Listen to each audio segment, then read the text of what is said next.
উড়িয়ে লুচি আড়াই দিস্তে ১.৫ আমসহ। একাদশীর বিধানদাতা করছেন একাদশী।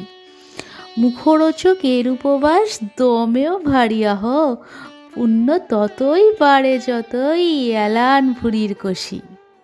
ওদিকে ওই ক্ষীণ মেয়েটি নিত্য একাহারী একাদশীর বিধান পালন করছে প্রাণে মনে। কণ্ঠাতে প্রাণ ঢুকছে, চোখে সর্ষে ফুলের শাড়ি, তৃষ্ণাতে জীব অসাড় মালা জপছে ঠাকুর ঘরে। অবাক চোখে বিশ্ব দেখে, হয় গো বিশ্বনাথ। দোরখাই বিধান, পরে হয় না বজ্রপাত। নিষ্ঠাবানের সদবাও করেন একাদশী, পতির পাতে প্রচুর ভারে আটকে বেঁধে রেখে।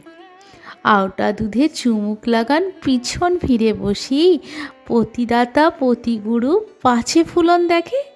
বিড়াল চাটে দুধের বাটি, বাড়িয়ে দিয়ে গলা, পিঁপড়ে মাছি আমের খোলায় উল্লাসে ভিড় করে। শাস্ত্র যাদের ভয় দেখিয়ে করিয়েছে নির্জলা, তারাই শুধু হাতের চেটো মেলছে মেঝের পরে। তৃষ্ণাতে জীব টানছে পেটে, এমনি রোদের তাত, খসখসে ২ চোখের পাতা, হয় না অশ্রুপাত। ফোটায় ফোটায় শিবের মাথায় ঝাড়ার যে জল ঝরে, সতৃষ্ণ চোখ সারা বেলা দেখছে শুধু তাই। কাকটা কখন গুটি গুটি ঢুকে ঠাকুর ঘরে, অর্ঘ্যপাত্রে মুখ দে গেল, একটুও হুঁশ নাই।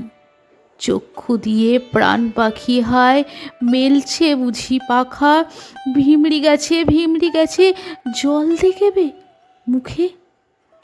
কারো সাড়া নেই কো কোথাও, মিথ্যে হাঁকা ডাকা। একাদশীর বিধানদাতার গর্জে আশা সুখে। অর্ধ মুখে বিশ্ব দেখো, হায় গো বিশ্বনাথ। পাষাণ পরে অশ্রু ঝরে পড়ে তিসর রাত।